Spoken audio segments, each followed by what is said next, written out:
Уважаеми клиенти, включвам се с едно видео, различно от халотерапията. Провокирана съм от това, че е края на годината и много неща са се случили, като разговори с мои клиенти. Искам да обърна внимание на редовните неща от живота. Мисля, че е подходящ момент, края на годината, да се освободим от ненужните неща, за да можем в новата да продължим смело напред към мечтите си. А от какво най-трудно се освобождаваме? Обикновено това са нашите вътрешни страхове. Няма човек, който да няма свои лични предизвикателства, а най-добре тези страхове ги виждаме в околните около нас, т.е. те са наше собствено огледало. Когато нещо не ни харесва и го проектираме върху някой друг, това е най-сигурният знак да знаем, че ние имаме личен проблем и той се решава само от нас самите, с работа, с лична работа, така както я усещаме най-добре, продължителна лична работа само със самите себе си. А това, което виждаме в околния свят, само ни провокира да потърсим нещата, които не са до край завършени в нас самите. Те не ни дават мира, значи имаме проблем с това да ги превъзмогнем, преживеем.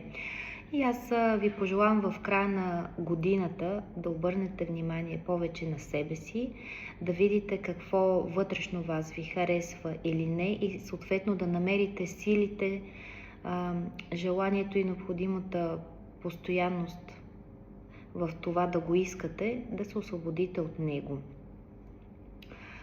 На този свят сме, за да се учим и щом сме тук, т.е. ние не сме перфектни, трябва да се развиваме с нашите уникални темпове.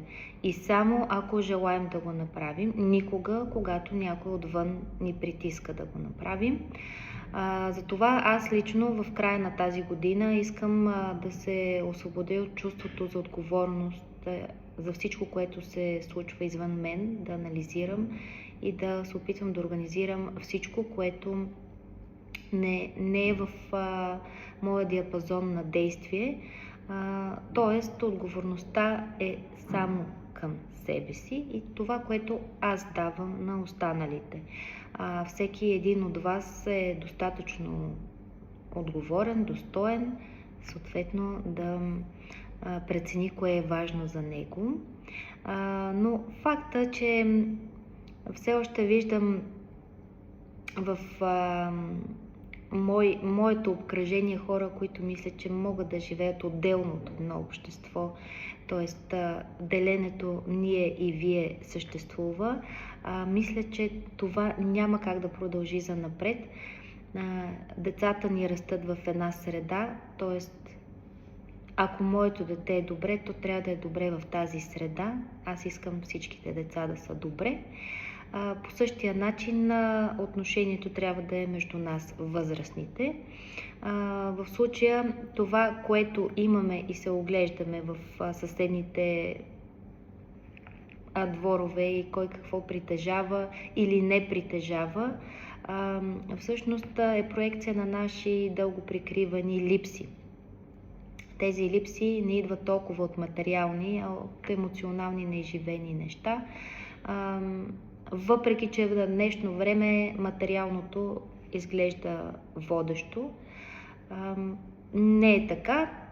Важно е, но не е водещо, защото човек, когато се чувства добре в кожата си, той може да взима по-рационални решения, дори и за материалния си свят. С това искам да ви напомня за последен път, че новата година, за да посрещам на чисто, както почистваме домовете си, така трябва да почистим мислите, съзнанието си. Има много духовна литература на тази тема. Някои предпочитат да слушат музика, да медитират, както може да медитирате и в солната стая. Но работата е лична и никой не може да ви накара да я свършите, ако вие нямате вътрешен подтик да го направите. Този вътрешен подтик е подтика на душата ви, която иска промяна и развитие. Ако не се чувствате добре, това е душата ви, която ви казва, че нещо трябва да промените. или да оставите в миналото, за да вървите по-леко в новата година.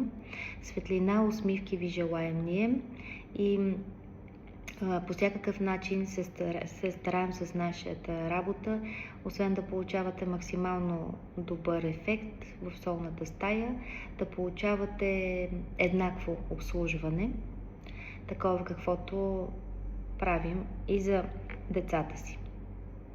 Бъдете здрави, обичайте се и бъдете щастливи!